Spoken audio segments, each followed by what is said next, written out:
Hey students, welcome back to my channel. आज हम बात करने वाले हैं BEVAE एनवायरमेंटल स्टडीज़ के बारे में। ये एक सीरीज़ स्टार्ट करने जा रहे हैं जिसमें हम इस पेपर को यूनिट वाइज स्टडी करेंगे।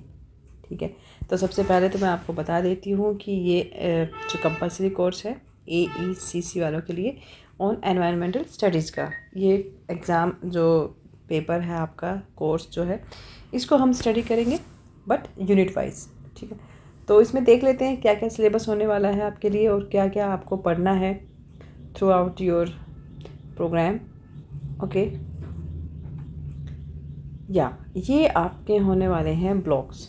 इसमें 4 ब्लॉक्स दिए हुए हैं। ठीक है, और हम ब्लॉक वाइज ही पढ़ेंगे, एक एक ब्लॉक लेके चलेंगे और हर वीडियो में एक ब्लॉक को हम क्लियर करेंगे।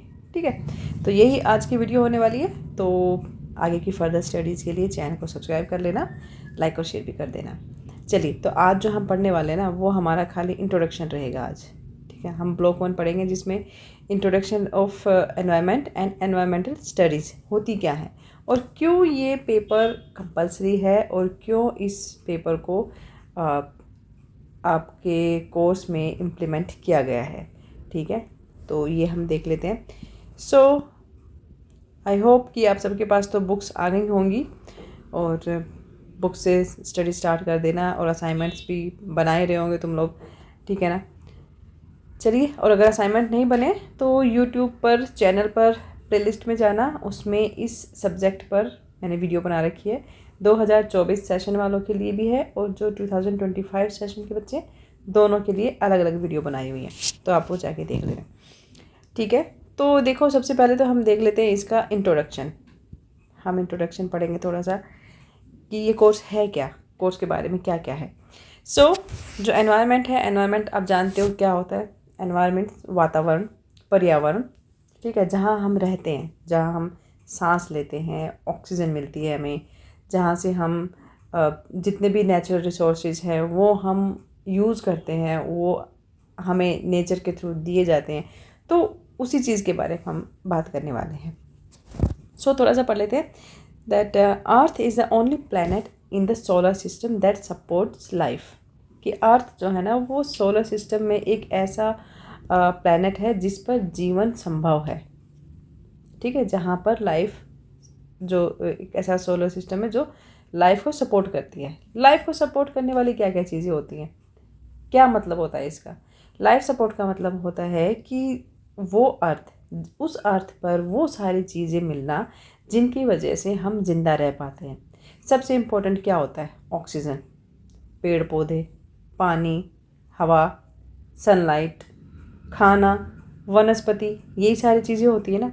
और ये जितने भी हमारे सोलर सिस्टम में जितने भी प्लैनेट्स हैं ना, उनमें जो हमारी जो अर्थ है, सिर्फ उसी पर संभव हैं ये चीज़ें।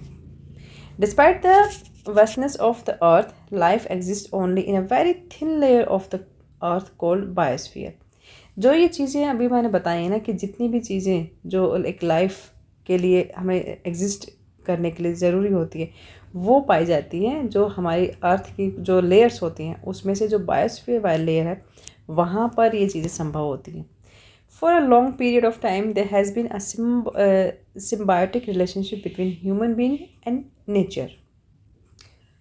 तो अगर यहाँ पर हम बात करें कि सिम्बायोटिक रिलेशनशिप क्या होती है between human being and nature, प्रकृति और ह्यूमन के बीच में एक सिम्बायोटिक रिलेशनशिप होना, उसकी वजह से मतलब क्या होता है ये। तो जो सिम्बायोटिक रिलेशनशिप होता है ना, ये एक आप बोल सकते हो कि it's a close and long term interaction होता है बिटवीन 2 और मोर डिफरेंट स्पीसीज। ठीक है, where the relationship can be beneficial for one और both, or that can be harmful also, harmful for one to them। ठीक है,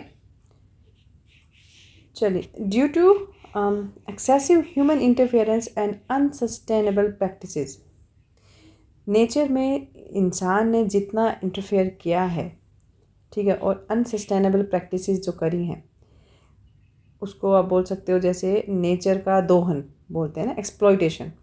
millions of people's life and livelihood are at risk. तो जितने millions of people का जो जीवन है वो एक रिस्क पर आ गया है, मतलब बिल्कुल ही एज पर, खतरे की एज पर।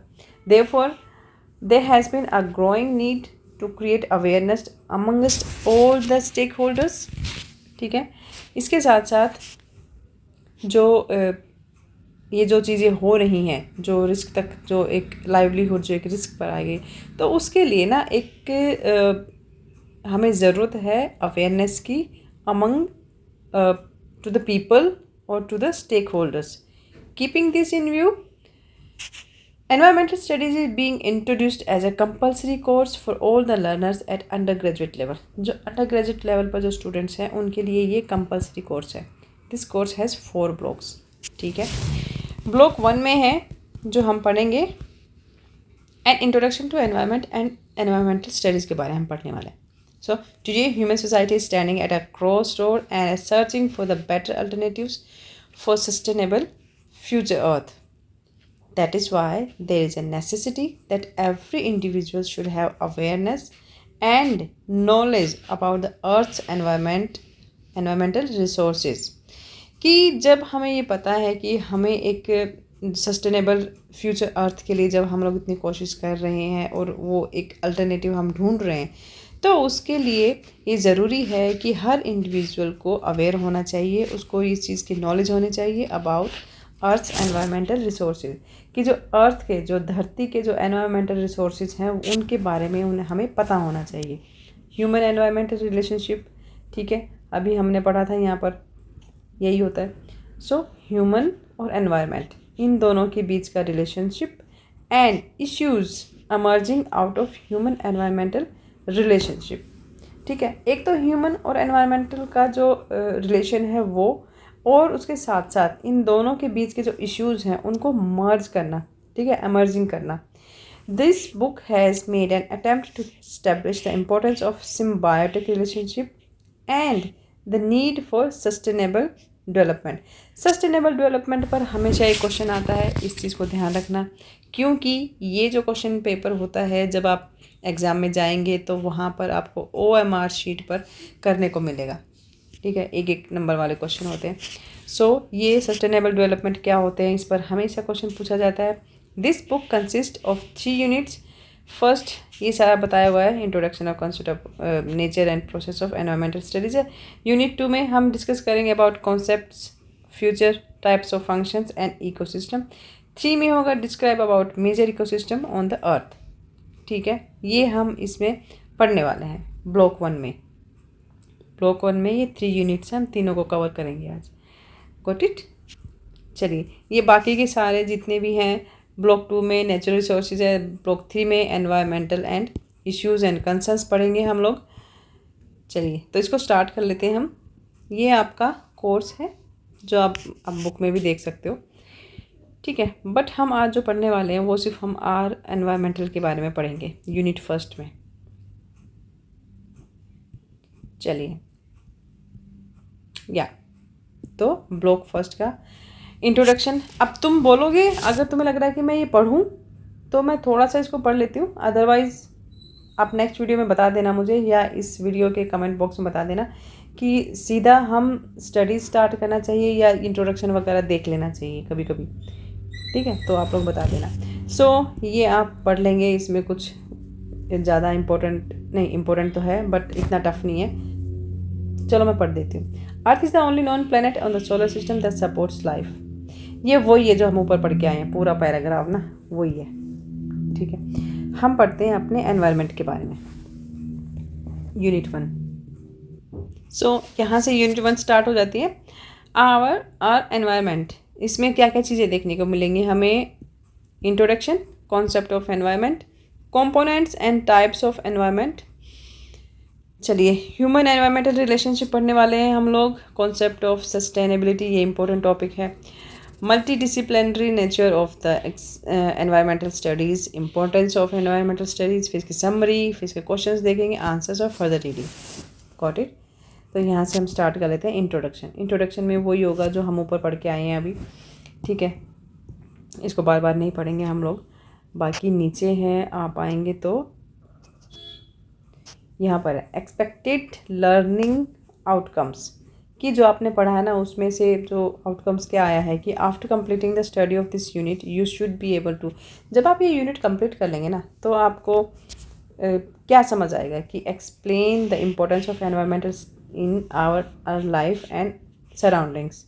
ठीक है, तो मतलब ये आपकी अपनी नॉलेज के लिए है कि जब आप ये यूनिट पढ़ लोगे ना तो आप ये सारी चीज़ें सॉल्व करने के सक्षम हो जाएंगे। Recognise the importance of the concept of sustainability and sustainable development. इन चीज़ों की क्या ज़रूरत है, इनकी क्या इंपॉर्टेंस है, ये आप समझ पाएंगे। Analysis the multi disciplinary nature of environmental studies. Environmental studies का जो मल्टी डिसिप्लिनरी जो नेचर है इस एनालिसिस का वो क्या है, और appreciate the importance and scope of environmental studies. कि जो एनवायरमेंटल स्टडीज़ है, जो हम अपने वातावरण के बारे में जो पढ़ रहे हैं उसकी क्या इम्पोर्टेंस है, उसका आगे क्या स्कोप है भविष्य में, उस चीज़ को आप अप्रिशिएट करेंगे, उस चीज़ को आप समझ पाएंगे और समझा भी पाएंगे। ये चीज़ें हैं इसमें। चलिए, कॉन्सेप्ट ऑफ एनवायरनमेंट क्या है जो हम पढ़ने वाले हैं। Each and every living organism has a specific surrounding और medium with which it continuously interacts, derives its sustenance, and to which it is fully adapted. This surrounding is the natural environment. ठीक है, the world, जो ये word है natural environment, होता क्या है। This word brings to mind broad aspects of landscapes. जब हम नेचुरल एनवायरनमेंट की बात करते हैं तो हमारे दिमाग में क्या क्या चीज़ें आती हैं। लैंडस्केप आता है, कौन किस तरह की, जैसे सॉयल, वाटर, डेजर्ट, माउंटेन्स, है ना, यही चीज़ें आती है ना। जब हम एनवायरनमेंट के बारे में सोचते हैं तो पेड़ पौधे, पत्तियाँ, झरने, नदियाँ, समुद्र, ये सारी चीज़ें हम सोचते हैं। Which can be more exactly described in term of physical और abiotic influences such as differences in moisture, temperature, texture of soil and air quality. ठीक है, ये आती हैं अबायोटिक कंपोनेंट्स में। It also include the biological और abiotic influences in the term of microbes and animals. जैसे environment is defines as, ये यहाँ पर इसकी थोड़ी सी इंफॉर्मेशन दे दी है, डेफिनेशन बोलते हैं, the sum total of living and non living components, influences and events surrounding an organism. ठीक है, फिर है यहाँ पे आप थोड़ा सा और पढ़ने को मिल जाएगा। Let us begin by asking what is environment. ठीक है, क्वेश्चन पूछा, environment is derived from the French word environ. ये एक फ्रेंच वर्ड से बना है जो है एनवायरन से बना है, विच मीन्स टू एनसर्कल और सराउंड, जिसका मतलब है कि सर्कल करना या फिर सराउंडिंग। वाइल मेंट मीन्स एनवायरन हो गया, और मेंट का मतलब होता है ऑक्शनिंग। ठीक है, तो environment is the interaction between organism and the nature. ठीक है, ये एक इंटरेक्शन है बिटवीन ऑर्गेनिज्म और नेचर के बीच। फॉर ह्यूमंस, और ह्यूमंस के लिए, they are several kinds of environments such as home environment, business environment, political and so on. But we are going to discuss about natural environment. पर हम सिर्फ nature के बारे में पढ़ने जाने। कौन कौन से होते हैं, air, water, land, plants, animals and other organism. Any individual in nature interacts with its environment. जितने भी एनवायरनमेंट में अलग अलग इंडिविजुअल्स होते हैं ना, तुम हो, मैं हूँ, पेड़ पौधे हैं, जानवर हैं, इंसेक्ट्स हैं, वो सब अपने जो उनका जो एनवायरनमेंट है, जिस वातावरण में वो रहते हैं, उसके साथ उनका लेन देन होता है, इंटरेक्ट करते हैं, वो बात करते हैं। Influence and it and in turn is influence by it. एक दूसरे को प्रभावित भी करते हैं और इन्फ्लुएंस्ड भी होते हैं। दस environment is the sum total of air. कहने का मतलब ये है कि एनवायरनमेंट क्या है, अगर हम उसको थोड़ा सा उसमें देखें, एक it's a sum of air, water, land, interrelationship among themselves and also with the human beings, plants, animals and other organisms. The most significant attribute to the effect of environment on life of an organism is the interaction of environmental events. These abiotic and biotic factors are dynamic in nature and interact with each other in every moment of life. पहले तो तुम्हें ये बताना चाहिए कि abiotic and biotic factors होते क्या हैं, ठीक है। सो अगर हम बायोटिक के बारे में पढ़ें तो बायोटिक क्या होता है। बायोटिक का मतलब होता है कि एक टर्म है ये, that is formed by the combination of two terms, bio, ठीक है, उसका मीनिंग होता है लाइफ, और आईसी इक जिसको बोलते हैं, इसका मतलब होता है like. The term means the life like, ठीक है, लाइफ लाइक, ओके। तो बायोटिक, और बायोटिक में क्या क्या चीज़ें आती हैं, कौन कौन से कंपोनेंट्स आते हैं, जैसे ऑर्गेनिक मैटर, लिविंग थिंग्स आ गई, oysters, blue crabs, plankton, jellyfish, ये सारी चीज़ें, ठीक है। एंड अबायोटिक क्या होता है, अबायोटिक क्या होता है, अबायोटिक को आप बोलेंगे कि ये भी एक टर्म है, ठीक है, that refers to the all the non living factors, जो हमारे इकोसिस्टम में नॉन लिविंग थिंग्स है ना, उनके लिए है। और वो कौन कौन सी होती है, सनलाइट हो गई, ठीक है, वाटर और लैंड, ठीक है, लैंड हो गया, सॉइल हो गया, ये सारी चीज़ें आती हैं अबायोटिक में। पहले तो इन चीज़ों का पता होना चाहिए, इन पे एक एक नंबर के क्वेश्चंस भी आते हैं, ठीक है। सो ये हमारा पूरा एक यहाँ पे थोड़ा सा इंट्रोडक्शन हम पढ़ लेंगे। इसके बाद हम पढ़ेंगे यहाँ पर environment of components and the type of environment.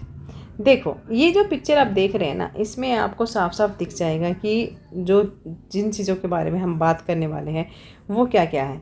ये है बायोटिक, ये जो नीचे जितनी भी चीज़ें आप देख रहे हैं ना, ये सब बायोटिक हैं, एंड दीज आर अबायोटिक, ठीक है। अब इसको आप आराम से समझ सकते हो, अपनी बुक में देख लेना। So till now you might have realised that the environmental is not static, the biotic and abiotic factors are in a flux and keep changing continuously. Yes, the organism can tolerate changes in environments within a certain range called range of tolerance, ठीक है। चलिए components देख लेते हैं कि कौन कौन से कंपोनेंट होते हैं। चलो देखो यहाँ पे भी आ गया। चलो ये डिस्कस करने के बाद हम एनवायरनमेंट के कंपोनेंट्स जान लेते हैं। अगर एग्ज़ाम में क्वेश्चन आता है कि कौन कौन से एनवायरनमेंट के कंपोनेंट्स होते हैं, तो आप ये बता सकते हो broadly the environment components, biotic मतलब non living, biotic means living things, ठीक है। तो ये इसको देख लेना, इनमें ये बायोटिक में यहाँ पे दोनों को एक पूरा वो बना के दे दिया है आपके लिए। बायोटिक में क्या कहते हैं, light, perception, humidity, water, temperature, atmosphere gases, seasonal changes and topography.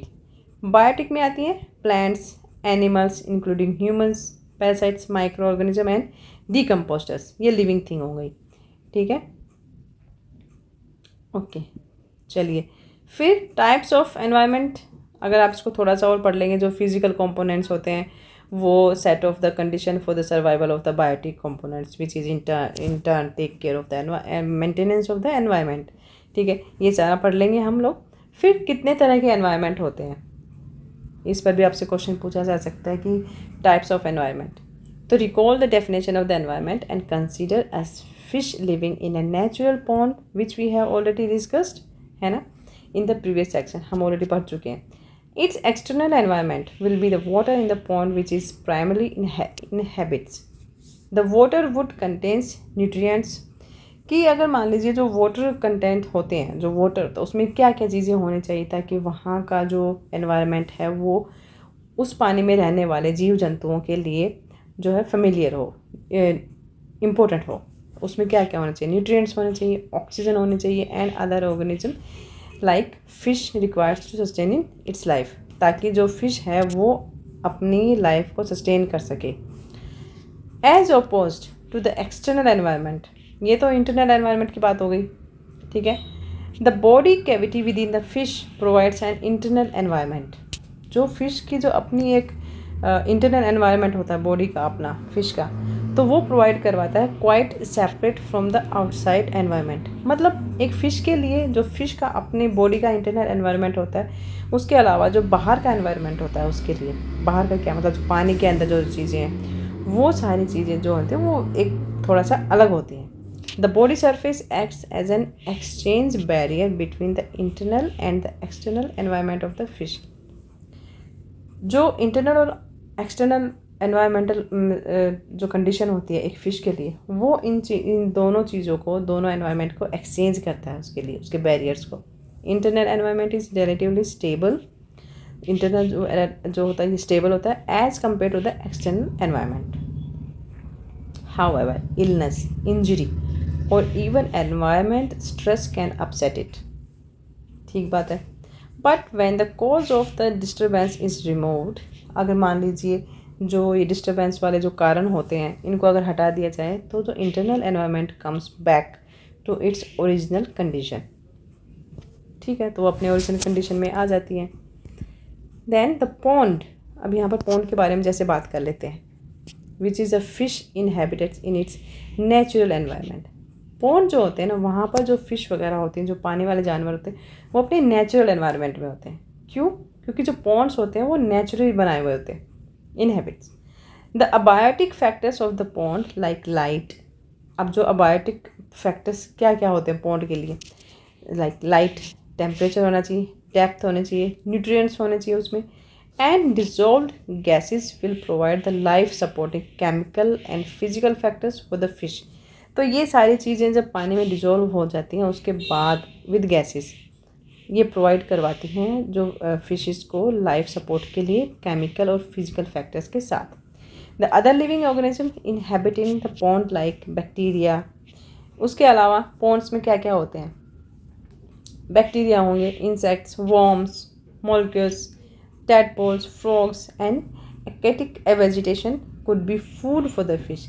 जो फिशेस होती हैं ना समुद्र के अंदर, पॉन्ड के अंदर, समुद्र तो नहीं पॉन्ड्स के अंदर, वहाँ पर ये फिशेस का खाना होता है, food for them. Example of such natural environment on land include forest, grassland, savanna and deserts. ठीक है, ये कुछ नेचुरल एनवायरनमेंट के एग्जाम्पल्स हैं. So far we have discussed only the natural environment, but there are several components of environment which are created by humans. ये तो थे सारे नेचुरल एनवायरनमेंट, बट कुछ एनवायरनमेंट ऐसे भी होते हैं जो ह्यूमंस बनाते हैं, क्रिएटेड बाय ह्यूमंस होते हैं. ठीक है. So there are places made artificially by humans through plant manipulating for nature. तो वो कौन कौन से हैं? अब देखो, एक होता है नेचुरल एनवायरनमेंट, एक होता है ह्यूमन मॉडिफाइड एनवायरनमेंट, एक ह्यूमन मेड एनवायरनमेंट. ठीक है.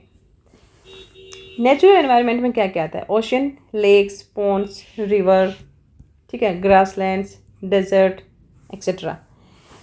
ये तो हो गई नेचुरल, जिन्होंने प्रकृति ने जिनको बनाया है, जिसमें ह्यूमंस का कोई इंटरफेरेंस नहीं है, कोई उनका योगदान नहीं है. ठीक है, वो होती हैं ये सारी चीज़ें. ह्यूमन मॉडिफाइड का मतलब होता है कि वो चीज़ें, वो नेचुरल चीज़ें जो होती तो नेचुरल है, बट थोड़ा सा ह्यूमंस ने उसको मॉडिफाई कर दिया है अपनी सहूलियत के हिसाब से. लाइक ऑर्कार्ड्स, प्लांटेशंस, सेंचुरीज और पार्क्स. अब पार्क जो है वो नेचुरल नहीं है, लेकिन वो पूरी तरह से नेचुरल भी नहीं है, क्योंकि ह्यूमंस जो होते हैं वो अगर कुछ मॉडिफाई करेंगे नेचर के साथ तो बिना नेचर की हेल्प के तो नहीं कर सकते ना. तो जैसे उन्होंने ये बाग बनाए, बागान, चाय के बागान वगैरह होते हैं, फील्ड्स बनाए हैं अपने खेती बाड़ी के लिए, रोड्स बना दिए, या जो सेंचुरी बना दी हैं, जैसे बर्ड सेंचुरी जो होती हैं, ठीक है, पार्क्स बना दिए, तो इनको बोलेंगे हम जो मॉडिफाई कर दिया एनवायरनमेंट को ह्यूमन ने. ठीक है, तो हैं तो दोनों साथ साथ ही, बट उसको मॉडिफाई बोलेंगे. फिर है ह्यूमन मेड एनवायरनमेंट, ऐसा एनवायरनमेंट जो ह्यूमन ने ही बनाया है. कैसे? उसमें क्या क्या आता है? Industries, cities, towns, crop fields, artificial lakes, dams etcetera.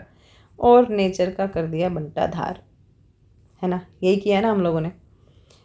यहाँ पे देख लो, सिटीज़ बना दिए, टाउन्स बना दिए. जब सिटी बनेंगे, टाउन्स बनेंगे, फैक्ट्रीज़ बनेंगी, इंडस्ट्रीज़ बनेगी, तो वहाँ पे क्या होगा?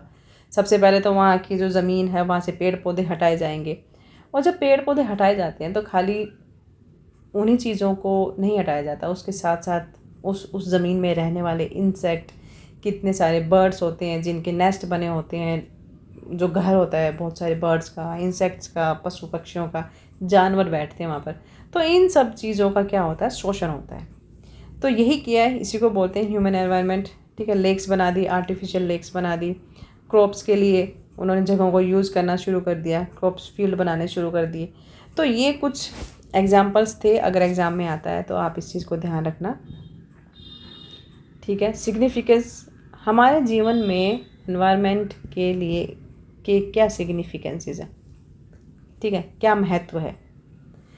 What ever type of environment organism inhabit, they all need life supporting elements for their survival. ठीक है ना।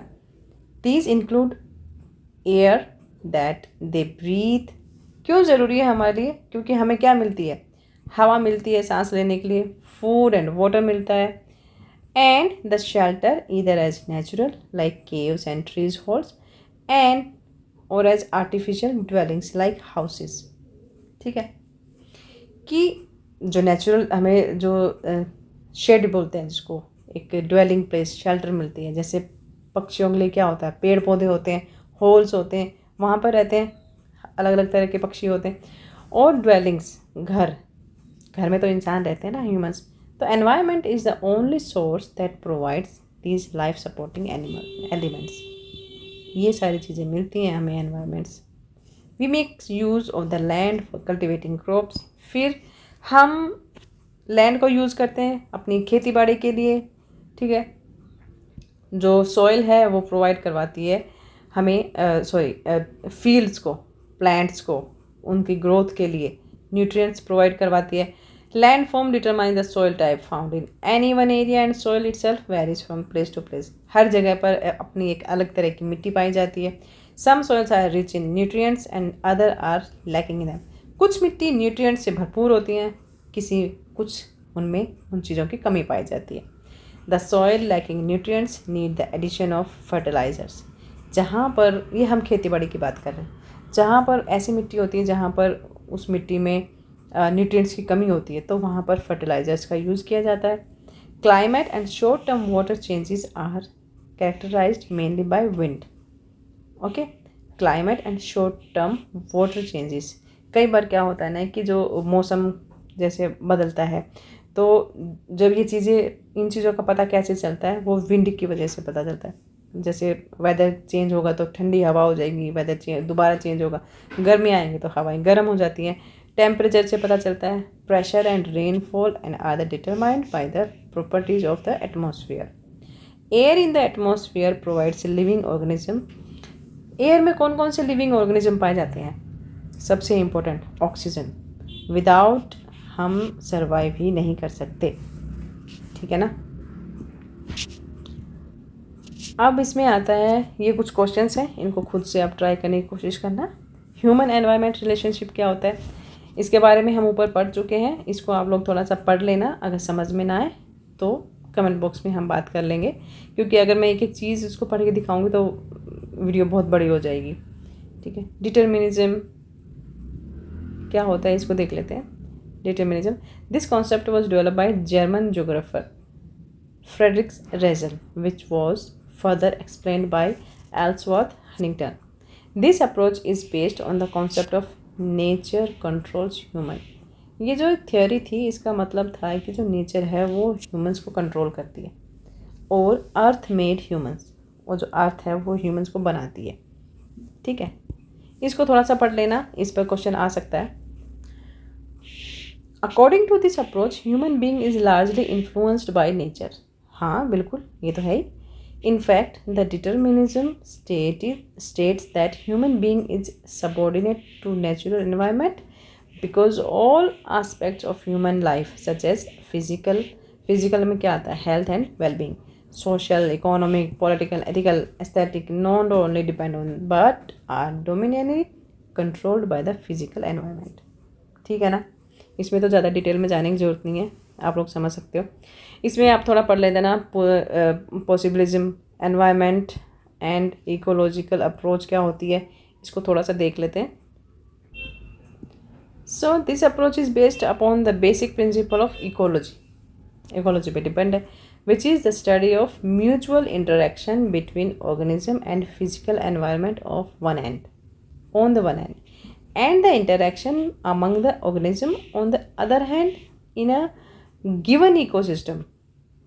This approach describes human being as an integral part of nature और environment. यहाँ पर humans को ना एक integral part of nature बताया गया है. Human being as the most skilled and intelligent has a unique role to play in maintaining a natural environment as healthy and productive as it should be. Humans के बारे में बताया गया है. This approach emphasizes on wise and restrained use of natural resources and application of appropriate environment management programs, policies, and strategies keeping in view certain basic principles of ecosystem and already deplete natural resources are replenished and health and productivity of the nature is restored. ठीक है जी.